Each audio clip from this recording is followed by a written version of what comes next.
నమస్తే, welcome to our channel. నేను మీ సిరి. జగన్మోహన్ రెడ్డి గారు మళ్ళీ అధికారంలోకి వస్తే ఏపీలో ఏం జరుగుతుందో అని చెప్పేసి అక్కడ ప్రజలైతే భయపడుతున్నారు. మరి అసలు ఎందుకు అంతలా భయపడుతున్నారు? సో ఈ అంశాన్ని మనకి వివరించడానికి మనతో పాటు ఉన్నారు ప్రముఖ senior journalist, political analyst C S Rao garu. నమస్కారం సార్. నమస్తే. సరే, ఇప్పుడు చూస్తుంటే జగన్మోహన్ రెడ్డి గారు మళ్ళీ ఒకవేళ పదవిలోకి వస్తే, అధికారంలోకి వస్తే అక్కడ అసలు ఎలాంటి పరిణామాలు చోటు చేసుకుంటాయని చెప్పేసి కొంతమంది, అంటే అక్కడ ఉన్న ప్రజలు అయితే ఆందోళనకి గురవుతున్నారు. అసలు ఏం జరిగే అవకాశం ఉంటుంది సార్ అసలు? సో ఒకటి ఏంటంటే, ఇప్పుడు నేను 26 ఇయర్స్ నుంచి జర్నలిజంలో ఉన్నా. దాదాపు ఒక 5-6 ఎలక్షన్స్కి నేను క్షేత్రస్థాయిలో ఒక జర్నలిస్ట్గా పనిచేశాను.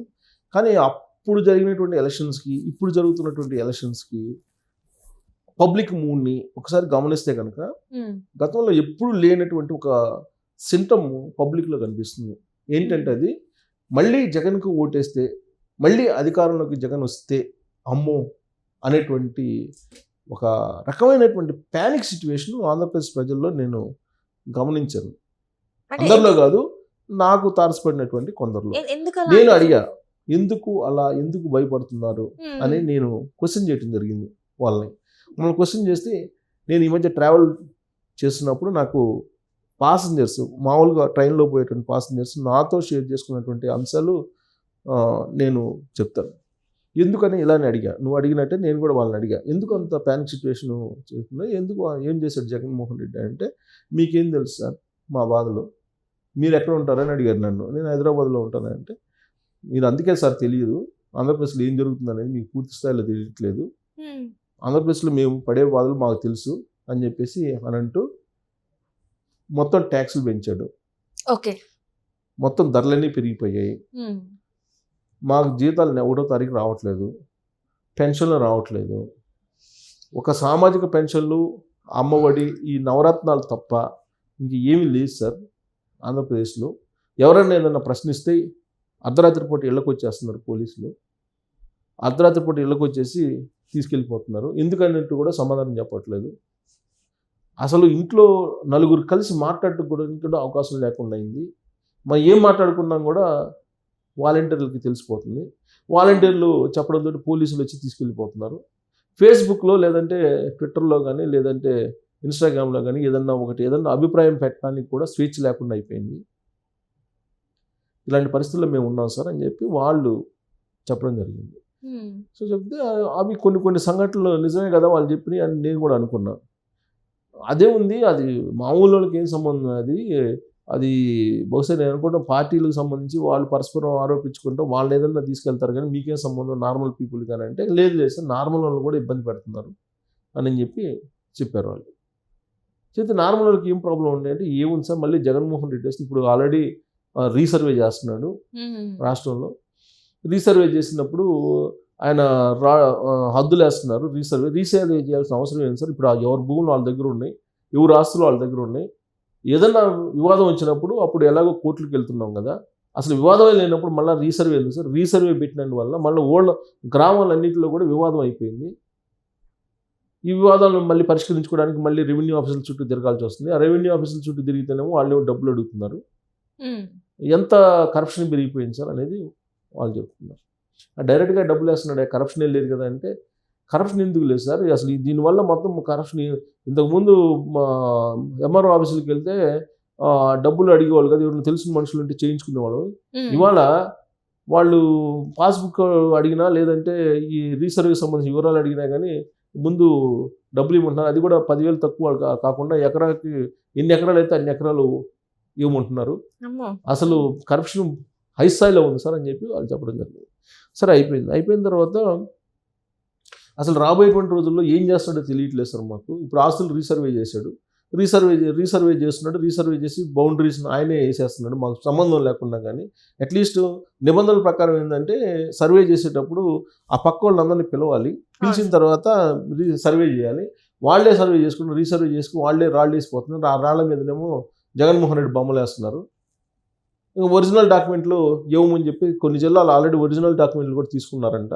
మిగతా జిల్లాలు అందరినీ కూడా ఇప్పుడు ఒరిజినల్ డాక్యుమెంట్లు తీసేసుకుంటాడు. ఒరిజినల్ డాక్యుమెంట్లు తీసేసుకున్న తర్వాత ఇంక మనకు రైటే ఉండదు సార్, రైటే ఉండదు కదా మాకు అని చెప్పి వాళ్ళు చెప్పడం జరిగింది. ఏంటి ఈ ఒరిజినల్ డాక్యుమెంట్ ఏంది, ఈ గొడవ ఏందని చెప్పేసి నేను నాకు తెలిసినటువంటి ఒక అడ్వకేట్కి నేను ఫోన్ చేశాను. తర్వాత ట్రావెల్ అయిపోయిన తర్వాత చేస్తే టైటిలింగ్ యాక్ట్ అనేది ఒకటి ఉంది. ఈ టైటిలింగ్ యాక్ట్ కనుక తీసుకొస్తే మొత్తం పరిష్కారం అంతా రాజకీయ నాయకుల చేతిలోకి వెళ్ళిపోతుంది. రాజకీయ నాయకుల చేతిలోకి వెళ్ళిపోయినప్పుడు అధికారులు ఎవరైతే ఉంటారో వాళ్ళు చెప్పినట్టు వినాల్సి వస్తుంది. ప్లస్ ఆస్తుల మీద మనకు సొంత హక్కు అనేది ఉండే అవకాశం లేదు. ఎందుకంటే ఒరిజినల్ డాక్యుమెంట్లు వాళ్ళ చేతిలో పెడుతున్నాం కాబట్టి ఒరిజినల్ డాక్యుమెంట్లు ఉంటేనే కబ్జాలకు పాల్పడుతున్నారు. ఇప్పుడు అసలు ఒరిజినల్ డాక్యుమెంట్లే లేనప్పుడు ఇక భూమికి రక్షణ ఉంటుంది, భద్రత ఉంటుంది మాకు అనేటువంటి యాంగిల్లో వాళ్ళు చెప్తున్నారు. అసలు ఏంటి ఈ టైటిలింగ్ యాక్ట్ అని అడిగారు. అడిగితే అడ్వకేట్ చెప్పాడు, టైటిలింగ్ యాక్ట్ అనేది చాలా దారుణమైనటువంటి యాక్ట్ ఇది అసలు కోర్టులకు పోవడానికి కూడా లేకుండా అయిపోయింది. పోతే డైరెక్ట్గా హైకోర్టుకు పోవాలి, మధ్యలో ఎక్కడ పోవడానికి లేదు. ప్లస్ ఆ పరిష్కారం అనేది జాయింట్ కలెక్టర్కి ఇస్తున్నారు. ప్లస్ దాంట్లో ఉన్నటువంటి ఎంపీ ఎమ్మెల్యే ఎవరైతే ఉన్నారో దాన్ని ఆ కమిటీలో పార్టిసిపేట్ చేపిస్తున్నారు. ఎంపీ ఎమ్మెల్యే ఉన్నప్పుడు ఆ అధికారంలో ఎవరు ఉంటారో ఆ పార్టీ వాళ్ళు చేసుకుంటారు కదా. దుర్మార్గమైనటువంటి యాక్ట్ ఇది అని చెప్పి ఆయన అడ్వకేట్ ఆయనకున్నటువంటి పరిధిలో చెప్పారు. దాని మీద మేము కూడా పోరాడుతున్నాము, మేము కూడా ధర్నాలు చేస్తున్నాము, మేము కూడా హైకోర్టులో వేసామని చెప్పి ఆయన చెప్పేది ఆయన చెప్పాడు. సరే, చట్టం ఏం చెప్తుంది, ఆయన ఏం చేశాడో తర్వాత సంగతి. ఈ మొత్తం ప్యానిక్ సిచ్యువేషన్ నెలకొన్నటువంటి క్రమంలో వాళ్ళ సొంత మీడియాలో వివరణ ఇచ్చేటువంటి ప్రయత్నం చేశారు. ఇవాళ ఒక పెద్ద ఆర్టికల్ రాశారు. ఈ టైటిలింగ్ యాక్ట్ అనేది మాది కాదు, కేంద్ర ప్రభుత్వం చెబితే మేము చేసాము అనే యాంగిల్లో వాళ్ళు ఒక ఆర్టికల్ రాయడం జరిగింది. అంటే వాళ్ళ ఆర్టికల్ రాయడం జరిగింది అని అంటే సంజయ్ చెప్పుకునే ప్రయత్నం వస్తున్నారు. ప్రభుత్వం ఏం చెప్తున్నారు వాళ్ళు, కేంద్ర ప్రభుత్వం మాకు కొన్ని మార్గదర్శకాలు గైడ్ లైన్స్ ఇచ్చింది, దాన్ని బట్టి మేము చట్టాన్ని ఫ్రేమ్ చేసాము. అయినా ఇప్పుడు ఇంప్లిమెంటేషన్లో లేదు కదా, ఓన్లీ గెజిటే ఇచ్చారు.